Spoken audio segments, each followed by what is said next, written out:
Hi, I'm Kim Fields. I have been in show business my whole life, and I'm going to tell you about some of my work in a segment called Having a Fields Day. Baby, I'm Back was my first series. I was 8 years old and I was a small 8. I was tiny. And I'll never forget, this was when I learned the very valuable lesson about continuity.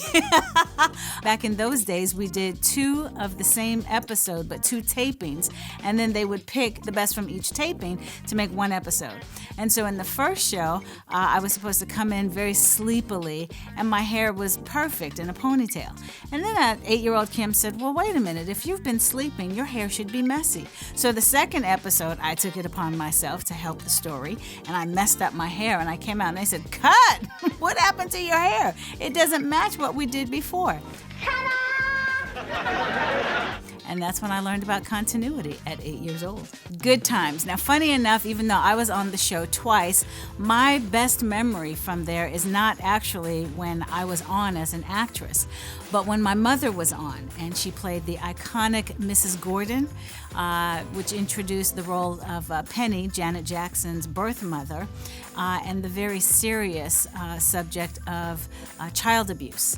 And my memory, though, is how hard Mom and Janet worked at our apartment to get it so very right. The only way I can get my daughter back is to prove Walona's an unfit mother.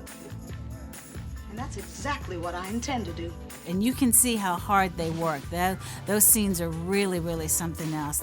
The facts of life, well, that's 9 years of my life. Where to begin? If you guys look at some of those early episodes, and I was still on my roller skates, there were times when I would kind of skate into the scene and I couldn't really stop, and I would kind of wobble around and crash into something.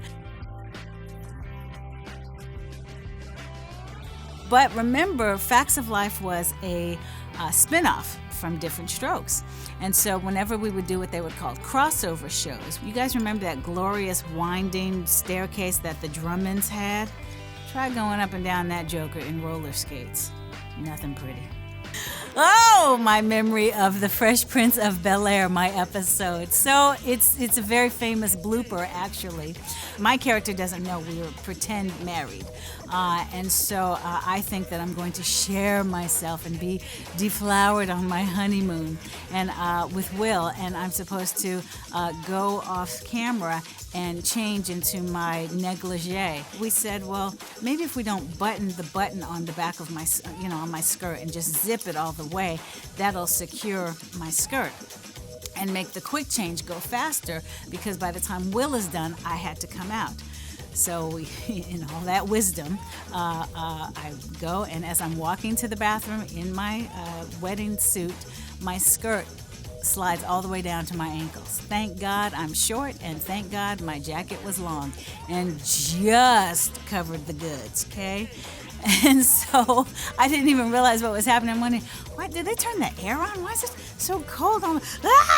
You know what, though? Will was such a gentleman. Even then, he was trying to cover up the camera screen like this so that you guys wouldn't see me. Wasn't that sweet?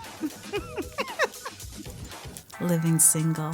My gosh, what a cast. Just brilliant people and great characters and writing and so many great memories. We were out in the woods at a cabin and somebody pulled a gun on us, and I had Regine say, "Gun!"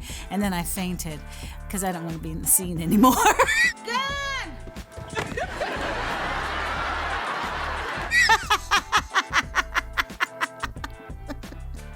But it worked.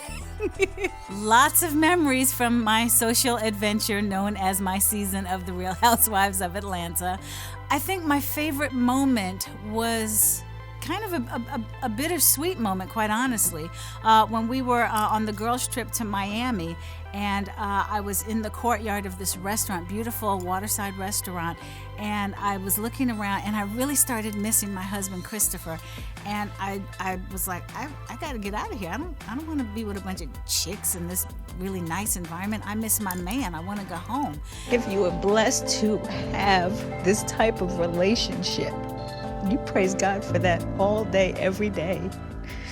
I was married before, and I was divorced, and leading up to, being separated and then divorced, there was a time when my then husband was out of the country for 2 weeks, and rather than feeling like, oh, I miss my husband, I honestly felt more like my roommate was out of town. And that was kind of that moment when you go, wow, I don't think this marriage is going to work anymore. And so to then fast forward a couple of decades later and to have that sense of, oh my gosh, I miss my husband. And folks, I didn't know that I was going to ever feel that again. So I'm grateful for that moment and that opportunity. Oh, Dancing with the Stars. Oh. Every single second in the rehearsal halls, in the ballroom, I just, you try to pick what the highlights are, and it's honestly one ginormous highlight reel. If anything, the strongest memory is something that didn't exist, didn't happen. It was my inner monologue when I was eliminated, that battle of be gracious, be professional, don't say nothing.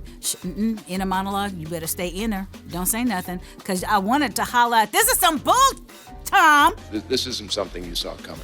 No, not at all. Didn't see this come in at all. I ain't going home. Y'all better find another way to make this work.